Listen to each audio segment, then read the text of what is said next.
Kaya ko ready na, handa na yan. Handa na yan sa aking flight bukas. Prepared na. Mamimiss ko tong lugar na to. Mamimiss ko ang lugar na to dahil sa halos magsasampung taon na ako rito. Ay nandito yung mga masayang mga alaala at kalungkutan. Mamimiss ko yung mga pinagsamahan namin, mga tropa ko, mga kaibigan ko. Basta ang mga iba't ibang mga taong nakakasalamuha ko. At siyempre pati ang aking napakabait na aking amo, tsaka yung mga anak niya, super bait sa akin. Mamimiss ko rin yung mga paghahatid sundo sa mga anak niya, mga inuutos ng mga amo ko. Yun, mamimiss. Isa pa rin yun, mamimiss ko. Kaya minsan pagkasakay mo sila may tawanan, minsan nagipagbiruan ka pa, yung parang hindi iba yung turang nila sa iyo. Yun bang itinuturing kang isa sa pamilya nila? Bigat na dyan. A few moments later. At sa parteng ito, nakarating na pala ako ng airport. At syempre, di maiwasan ang picture-picture. At paghihintay. Kahit matagal, umabot din po kami ng isang oras sa paghihintay sa aeroplano. Dahil direct flight po ang aming biyahe. A few moments later.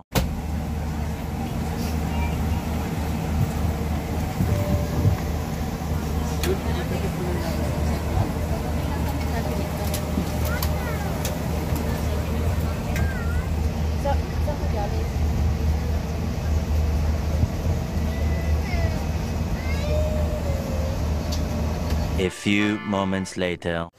Ngayon, nagde-demo na at malapit nang aalis yung aming aeroplano.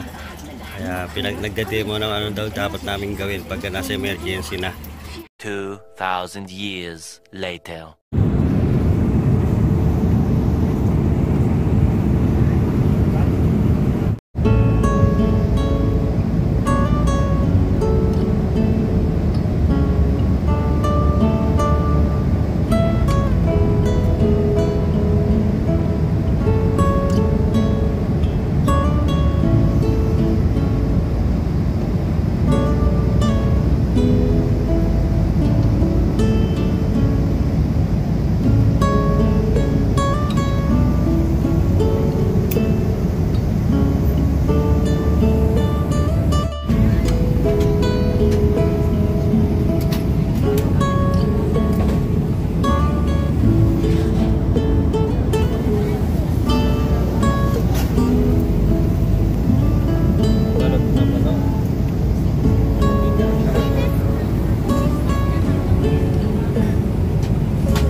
Later.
A few moments later. Tipre.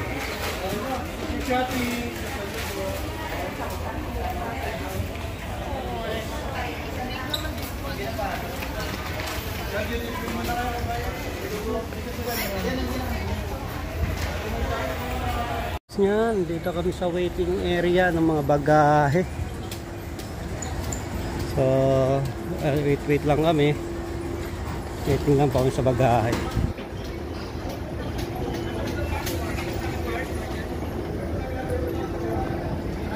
Wala pa yan. Ang nakikita ko na.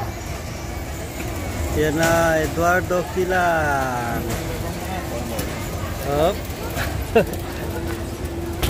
Thank you. Okay, thank you Lord. Sa wakas, nakuha ko na din. Palabas na po kami ng airport. A few moments later. One day later. It's prank time. Ito na yung part na siya nagtitinda siya sa palengke. Paparating ako dyan. At yan, nakakausap ko kung nagtanong ako kung magkano yung kanyang prutas. At yan, nagbubulahan kami. Tanong ako sa mangga kung magkano 1 kilo.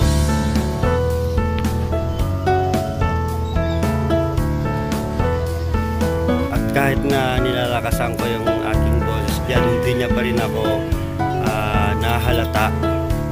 Kaya bumili pa ako ng dalandan dyan, mga mangustin, lansones, ayan, para may makain kami dun sa aming matutuluyan mamaya, sa kanilang matutuluyan.